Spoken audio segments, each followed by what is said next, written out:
Donc voilà. Donc aujourd'hui, à tout à l'heure, j'ai fait ces bracelets-là.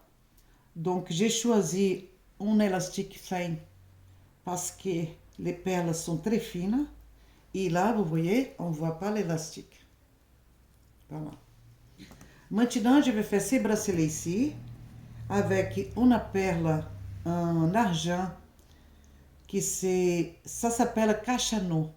Donc c'est pour cacher les nœuds une fois qu'on a fini de faire les bracelets. Donc je vais faire. Je mets en pause un peu. Donc là, j'ai fini d'effiler les pierres. Ça veut dire, on prend la pierre, on cherche les trous et on passe l'élastique. C'est très simple à faire.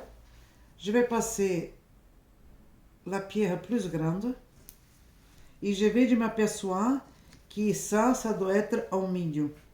Donc ce que je vais faire, je vais diviser par 2. Donc nous avons 3, 4, 5, 6, 7, 8, 9, 10, 11. 11 pierres. Je vais enlever. Passer les fils. Centraliser celle-là. Vous pouvez faire ça avant.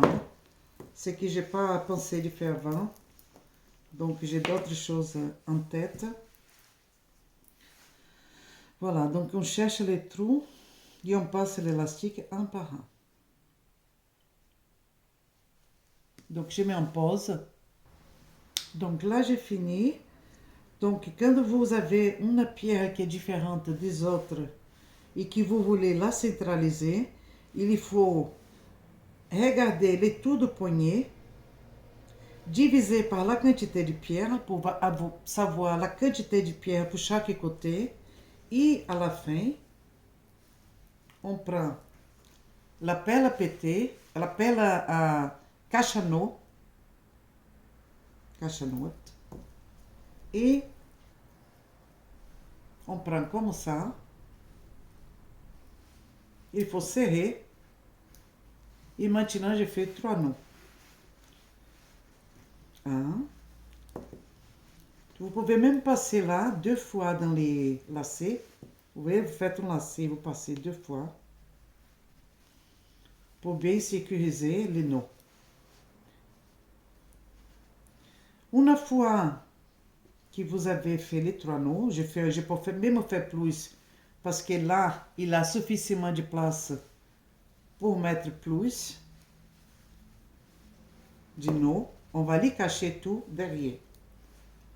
Donc, je coupe. Donc là, vous voyez, et je passe dans les trous là. Voilà, donc on ne voit plus l'élastique.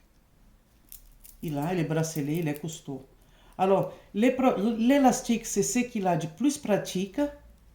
Il faut juste faire attention avec les habits du froid.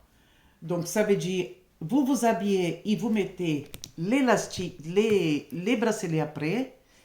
Et quand vous arrivez à la maison, d'abord vous enlevez le bracelet pour après se déshabiller pour éviter de trop tirer. Parce que l'élastique, ils ont des mémoires et si vous tirez plus que sa résistance, ils vont être lâches et après ils peuvent se casser rapidement. Quand votre bracelet il est lâche, que vous commencez à voir l'élastique comme ça, il faut changer l'élastique, vous attendez pas que ça casse. Parce que sinon, après, c'est plus difficile de trouver les pierres qui ont tombé. À bientôt!